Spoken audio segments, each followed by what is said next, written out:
Washington, this is VOA News.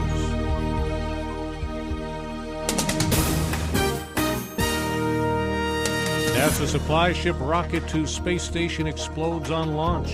President Obama warns against Ebola quarantines. I'm Ray Kouguell reporting from Washington.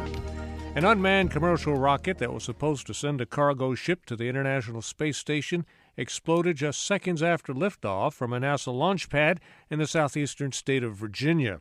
The privately owned rocket barely got off the ground before it blew up just after sunset Tuesday on Wallops Island off the Atlantic coast. There was no one on board the Antares rocket, and no one on the ground was hurt, but NASA says there was significant vehicle and cargo damage. President Obama says no other nation is doing as much as the U.S. to contain and ultimately stop the Ebola outbreak in West Africa. He's also praised American health workers who volunteered to fight the virus.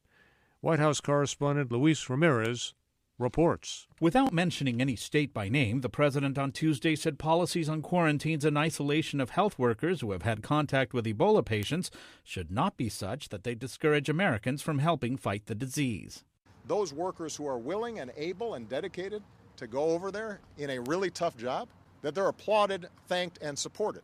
That should be our priority. The administration has rejected calls for a ban on travel to and from Guinea, Liberia, and Sierra Leone, and recommended against automatic quarantines of people arriving from those countries.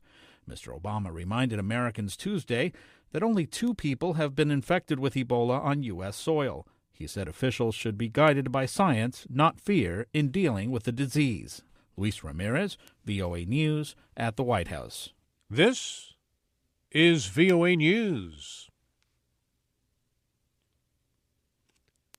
Iraqi Kurdish Peshmerga fighters are headed to Kobani, Syria, to help Syrian Kurds fight Islamic State militants for control of the town just south of the Turkish border.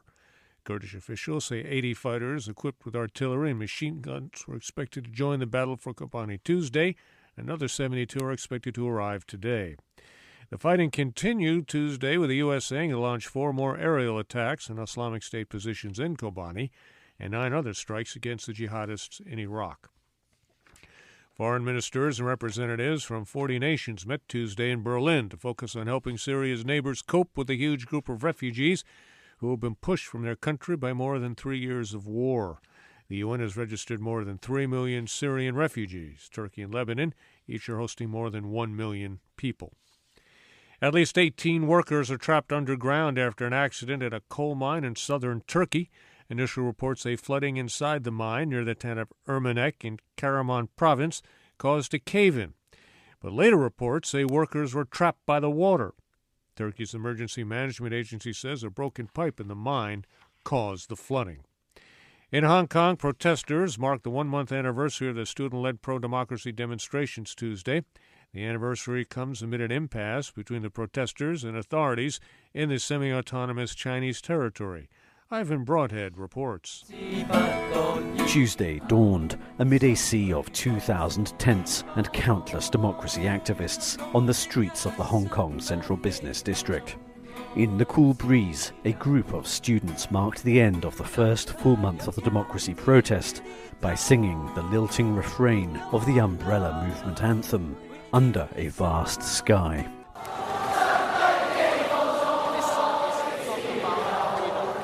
Late Tuesday, the students continue to strategize and sing at the now nightly rally in Umbrella Square.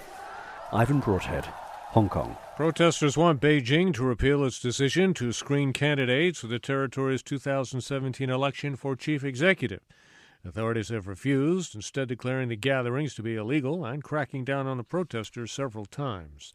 Russia will recognize results of upcoming elections in 2 separatist regions of eastern Ukraine.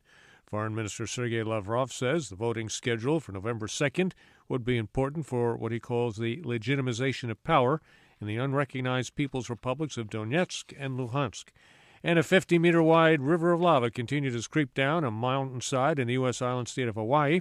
The village's roughly 1,000 residents have been told to evacuate. It's all coming from the Kilauea volcano at 2,000 degrees. I'm Ray Kouguell in Washington.